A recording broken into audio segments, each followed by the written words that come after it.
전능하사 천지를 만드신 하나님 아버지를 내가 믿사오며 그 외아들 우리 주 예수 그리스도를 믿사오니 이는 성령으로 잉태하사 동정녀 마리아에게 나시고 본디오 빌라도에게 고난을 받사 십자가에 못 박혀 죽으시고 장사한 지 사흘 만에 죽은 자 가운데서 다시 살아나시며 하늘에 오르사 전능하신 하나님 우편에 앉아 계시다가 저리로서 산자와 죽은 자를 심판하러 오시리라. 성령을 믿사오며 거룩한 공예와 성도가 서로 교통하는 것과 죄를 사해 주시는 것과 몸이 다시 사는 것과 영원히 사는 것을 믿사옵나이다. 아멘. 찬송가 273장 찬송하시겠습니다. 273장 1절과 5절을 찬송하도록 하겠습니다. 나 주를 멀리 떠났다 이제 옵니다. 나 죄의 길에 시달려 주여 옵니다. 나 이제 왔으니 내 집을 찾아 주여 나를 받으사 맞아 주소서. 나 바랄 것이 무언가 우리 주 예수 날 위해 죽임 당하신 믿고 옵니다. 나 이제 왔으니 내 집을 찾아 주여 나를 받으사 맞아 주소서. 네, 함께 보실 말씀은 매일 성경 본문에 따라 로마서 2장 1절에서 16절까지의 말씀입니다. 로마서 2장 1절에서 16절까지의 말씀입니다. 말씀은 오늘 말씀을 이어가면서 함께 봉독하도록 하겠습니다. 바울은 1장에 이어서 유대인이나 헬라인이나 모든 사람이 죄로 인해 타락했다는 사실을 설명합니다.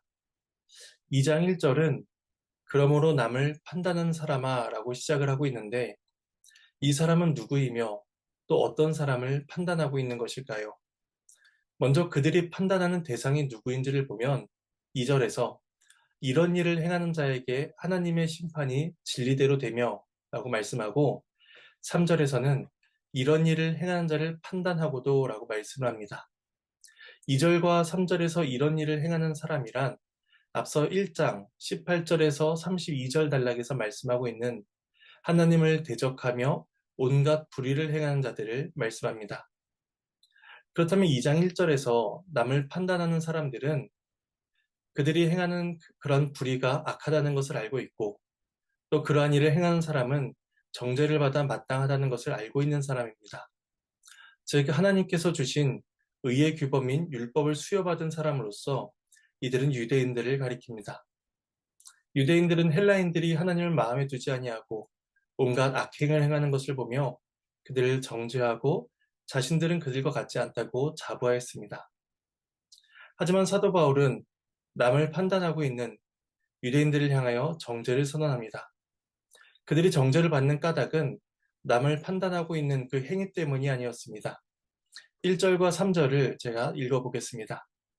그러므로 남을 판단한 사람아 누구를 막론하고 네가 핑계하지 못할 것은 남을 판단하는 것으로 네가 너를 정죄함이니 판단하는 네가 같은 일을 행함이니라. 이런 일을 행하는 자를 판단하고도 같은 일을 행하는 사람아 네가 하나님의 심판을 피할 줄로 생각하느냐. 유대인들은 헬라인을 판단하고 정죄할 수 있는 의의 규범을 가지고 있었지만 정작 그들 또한 이방인들과 같은 일을 행하고 있었던 것입니다. 더욱이 그들은 율법을 받고 의로우신 하나님을 알고 있는 자들이었으니 하나님을 알지 못하고 죄를 범하는 이방인들보다도 더 중한 심판에 처해 있다고 할 수 있는 것입니다. 그래서 바울은 네가 하나님의 심판을 피할 줄로 생각하느냐? 그럴 수 없다라고 선언합니다. 이어진 4절은 선뜻 이해하기 어려워 보이지만 4절을 단순하게 이해하면 이와 같이 말을 할 수가 있습니다. 하나님께서 너희를 인내하고 참으시는 이유는 회개하게 하시기 위함인데 너희가 죄 가운데 있음으로써 하나님의 그러한 선하심을 멸시하느냐? 라고 이렇게 반문하고 있는 것입니다. 하나님의 인자하심을 올바로 이해하고 있다면 회개하고 엎드려 하나님의 은혜를 구해야 하거늘 그들은 아무런 문제의식을 느끼지 못하고 있었던 것입니다. 그래서 바울은 그들을 향해서 5절에서 이렇게 말씀을 합니다. 다만 내 고집과 회개하지 아니한 마음을 따라 진노의 날, 곧 하나님의 의로우신 심판이 나타나는 그날에 이 말 진노를 내게 쌓는도다. 완악하고 회개하지 않는 유대인들은 마지막 날에 당할 하나님의 진노를 쌓고 있을 뿐이다 라고 경고를 하고 있습니다. 이처럼 1절에서 5절까지는 이방인들을 판단하고 있지만 정작 그들 또한 똑같은 죄에 빠져 있는 유대인들의 실상을 경고하고 있다면 이어진 6절에서 16절까지는 이방인과 유대인을 불문한 하나님의 의로우신 심판에 대해서 가르칩니다. 먼저 6절에서 11절은 하나님의 심판이 의로우신 이유로서 하나님은 행한 대로 갚으시는 분이다 라고 말씀을 합니다. 6절입니다. 하나님께서 각 사람에게 그 행한 대로 보응하시되 행한 대로 갚으시는 것은 율법의 일반적인 원리이며 불변하는 법칙으로서 정당하고 옳은 것입니다. 바울은 이 원리를 조금 더 구체적으로 이야기하고 있는데 7절에서 10절까지 두 부류의 사람으로서 나누어 설명합니다. 그 중에 7절과 10절은 선을 행하는 사람이며 8절과 9절은 불의를 행하는 사람들에 대해서 말씀합니다. 먼저 제가 7절과 10절을 읽어보겠습니다. 참고 선을 행하여 영광과 존귀와 썩지 아니함을 구하는 자에게는 영생으로 하시고 선을 행하는 각 사람에게는 영광과 존귀와 평강이 있으리니 먼저는 유대인에게요 그리고 헬라인에게라. 유사한 표현이 반복됩니다. 7절에서는 참고 선을 행하여 라고 말씀하고 10절에서는 선을 행하는 각 사람에게 라고 말씀합니다. 마찬가지로 행한 대로 갚으시는 원리를 설명하고 있는 것입니다.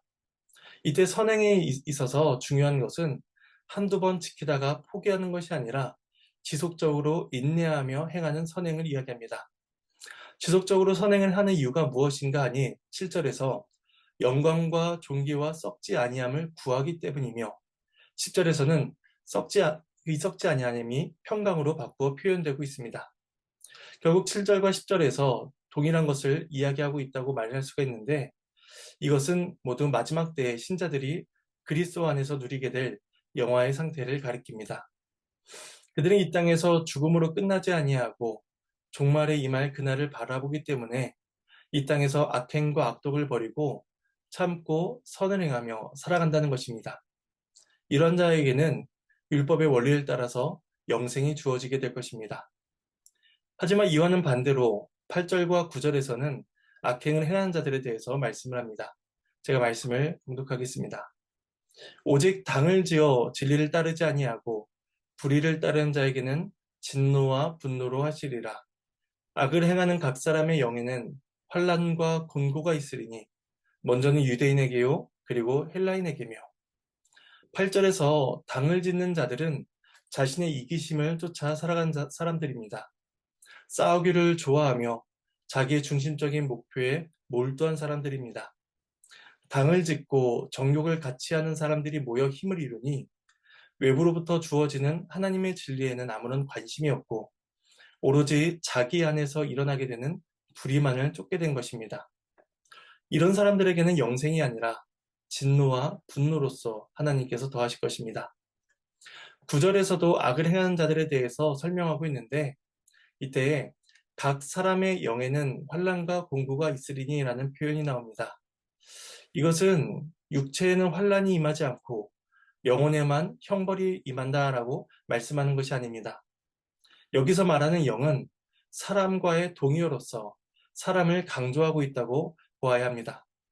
그래서 악을 행하는 각 사람은 모두가 환난과 공고를 당하게 된다라고 강조하여 사람이 당할 심판에 대해서 말씀하고 있는 것입니다.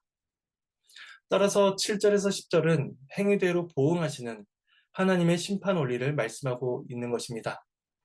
악을 행하는 자들 중에도 유대인과 헬라인이 있고 선을 행하는 자들 중에도 유대인과 헬라인이 있습니다. 선과 악에 대해서 그들이 동일하게 언급되고 있는 까닭은 11절에서 그 이유를 설명합니다. 이는 하나님께서 외모로 사람을 취하지 아니하심이라. 하나님은 외모를 보고 봐주시는 그러한 편벽한 분이 아니십니다. 그 사람이 유대인이나 헬라인이나 관계없이 모든 사람이 각 사람이 행한 대로 공평하게 보응하시는 분이 바로 하나님이심을 말씀합니다. 이어진 12절에서 16절은 하나님의 심판이 의로우신 이유로서 인간의 행위대로 보응을 하시는데 그 근거가 무엇인지를 말씀합니다. 12절 말씀입니다. 무릇 율법 없이 범죄한 자는 또한 율법 없이 망하고 무릇 율법이 있고 범죄한 자는 율법으로 말미암아 심판을 받으리라. 율법 없이라는 말은 모세를 통해 계시된 율법의 그 테두리 밖에 있는 사람으로서 이방인들을 가리킵니다. 그들은 하나님의 율법과는 관계가 없이 살아가는 자들인데 그들은 율법이 없어서 망한 것이 아니라 율법이 없는 그 상태로도 심판을 받게 될 것임을 가르칩니다. 반면에 이스라엘은 율법을 받은 자들로서 율법의 테두리 안에 속해 있는 자들이었습니다. 그들이 범죄할 경우에 그들에게 주어진 율법이 그들의 정죄의 심판을 선언하게 될 것입니다. 이것은 앞서 11절에서 말씀한 외모로 보지 아니하시고 그 행한 대로 보응하신다는 원리를 똑같이 알려주고 있는 것입니다. 그렇다면 율법 안에 있는 자가 정죄를 받는 이유는 무엇일까요? 13절입니다. 하나님 앞에서는 율법을 듣는 자가 의인이 아니요 오직 율법을 행하는 자라야 의롭다 하심을 얻으리니. 율법의 원리는 귀로 듣는 것에서 그치는 것이 아니라 율법을 따라 지키고 행하는 일이 필요하다는 것입니다. 단순히 율법의 내용을 잘 알고 있다고 해서 또 자주 듣는다고 해서 의롭다고 인정을 받는 것이 아니라 율법이 가르치는 바를 따라 살아가야 한다는 것입니다. 따라서 율법 안에 있으면서도 율법을 안다고 하면서도 계명을 범하고 있는 유대인들을 향해서 율법에 의해 죄인으로 정죄를 받게 될 것이다 라고 선언하고 있는 것입니다. 그런데 이방인들의 경우에는 조금 다릅니다. 그들은 모세 율법을 듣지도 못하고 알지도 못하기 때문입니다. 14절과 15절 말씀입니다. 율법 없는 이방인이 본성으로 율법의 일을 행할 때에는 이 사람은 율법이 없어도 자기가 자기에게 율법이 되나니 이런 이들은 그 양심이 증거가 되어 그 생각들이 서로 혹은 고발하며 혹은 변명하여 그 마음에 새긴 율법의 행위를 나타내느니라. 바울은 그들의 본성이 율법의 역할을 하기 때문에 그들 자신이 자기에게 율법이 된다라고 설명합니다. 하나님께서 각 사람에게 주신 양심이 그들의 옳고 그름을 판단하게 하는 기준이 된다는 것입니다. 물론 죄로 인해 타락한 양심이 온전하게 작동하지 않습니다. 어떤 사람에게는 그 양심이 조금 더 예민하게 나타나기도 하고 혹은 적게 나타나기도 합니다. 또한 문화나 환경에 따라서도 그 양심의 기준이 달라지기도 합니다. 하지만 분명한 것은 양심의 기능이 완전히 상실되지는 않아서 사람들은 그 본성적 양심에 따라 선을 행하기도 하고 사회 질서와 규범을 만들어 간다는 것입니다. 이런 양심이 증거가 되어 죄를 범한 자들에게 율법의 테두리 밖에 있는 자들에게 정죄의 선언을 하게 될 것입니다. 그러므로 유대인은 물론 이방인들도 하나님의 공의로운 심판대 앞에서 핑계할 수가 없게 됩니다. 그래서 바울은 16절에서 다음과 같이 말씀합니다. 곧 나의 복음에 이른 바와 같이 하나님이 예수 그리스도로 말미암아 사람들의 은밀한 것을 심판하시는 그날이라. 바울의 복음, 나의 복음은 곧 그리스도에 대한 복음이었습니다. 그리스도께서 선택하신 자들을 위해 이 땅에 오셨으며 십자가에서 죽으시고 3일 만에 부활하심으로써 그를 믿는 자에게 죄사함과 부활, 영생의 소망을 주신다는 것이 바로 바울이 가르치는 복음인 것입니다. 그런데 그 복음은 동시에 마지막 때의 심판에 대해서 말씀하고 있는데 그것은 그리스도로 말미암아 사람들의 은밀한 것을 심판하시는 날입니다. 그날에는 유대인이나 헬라인이나 모든 사람의 감추어진 생각과 행동, 동기와 목적들, 그리고 드러난 모든 행위들까지도 그리스도에 의해 심판을 받게 될 것입니다.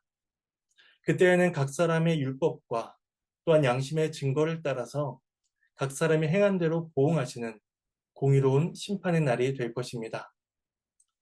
이제 말씀을 정리하며 적용점을 생각해 보겠습니다. 오늘 본문은 유대인이나 헬라이나 율법을 아는 자나 알지 못한 자나 모든 사람이 하나같이 핑계할 수 없는 죄인임을 가르치고 있습니다. 그 죄인들이 각자 행한 대로 하나님께서는 그 행위에 따라 가장 의로운 심판을 행하시니 그 모든 사람들은 하나님의 심판으로부터 제외된 자가 없는 것입니다. 또한 하나님께서 그 심판을 행하실 때에 가장 은밀한 죄까지도 철저하게 심판하시니 우리로서는 결코 행위로서 구원을 얻을 자가 있다고 말할 수가 없는 것입니다. 그러나 그리스도 안에 계시된 이 복음은 우리의 행위로서가 아니라 오직 그리스도를 믿는 믿음으로만 구원이 주어진다고 우리에게 약속합니다. 우리는 모두 우리 자신의 공로가 아니라 그리스도의 공로로서 하나님의 백성이 되었으며 영원한 생명을 누리게 된 것입니다. 사람들의 은밀한 것을 심판하시는 그날에 주를 믿는 우리 모두는 그리스도께서 입혀주신 의의 옷을 입고 영원한 생명의 기쁨을 누리게 될 것입니다. 우리는 그날에 이르기까지 하나님의 놀라운 구원을 찬양하며 우리가 우리의 공로로서 구원을 받은 것이 아니요 오직 예수 그리스도의 보혈로서 구원을 받았음을 기억하며 그 모든 영광과 감사를 하나님께 올려드려야 할 것입니다. 그러한 감사를 하나님께 올려드리는 복된 하루가 되시기를 소망합니다. 제가 말씀을 두고 잠시 기도하도록 하겠습니다. 오늘 말씀을 통하여서 율법을 받게 된 유대인들이나 율법을 알지 못하는 헬라인들이나 이 세상을 살아가는 모든 사람들이 다 하나님 앞에 죄인임을 고백하게 됩니다. 우리의 생각과 우리의 말, 우리의 모든 것으로는 하나님 앞에 의롭다 칭함을 받을 수 없음을 고백합니다. 하나님께서는 행하신 대로 우리가 행한 대로 보응하시오니 우리의 모든 행위가 하나님 앞에 정죄와 심판의 근거가 됨을 주 앞에 고백하게 됩니다. 이런 말씀의 가르침을 기억할 때에 우리로서는 결코 구원의 소망을 감히 기대할 수 없으며 하나님 앞에서 두려워 떨 수밖에 없는 자들임을 고백합니다. 그러나 하나님께서 그리스도 안에서 우리에게 그 구원의 놀라운 은혜를 베푸시오니 우리는 우리의 공로가 아니요 오직 예수 그리스도의 공로만을 의지하며 나아감을 고백합니다. 예수 그리스도께서 우리에게 베풀어 주신 그 놀라우신 은혜를 생각할 때 우리의 마음에 하나님을 향한 감사와 찬양이 풍성히 올려지게 하여 주시옵고 우리에게 주어진 매일 하루의 삶들을 살아갈 때에 하나님께 영광이 올려지는 삶이 될 수 있도록 도와주시옵소서. 우리를 구원하신 하나님께 모든 영광과 감사를 올려드리며 이 모든 말씀 예수님의 이름으로 기도합니다. 이 시간 주님께서 가르쳐 주신 기도로 마치도록 하겠습니다. 하늘에 계신 우리 아버지여 이름이 거룩히 여김을 받으시오며 나라가 임하시오며 뜻이 하늘에서 이루어진 것 같이 땅에서도 이루어지리이다. 오늘 우리에게 일용할 양식을 주시옵고 우리가 우리에게 죄 지은 자를 사하여 준 것 같이 우리의 죄를 사하여 주시옵고 우리를 시험에 들게 하지 마시옵고 다만 악에서 구하시옵소서.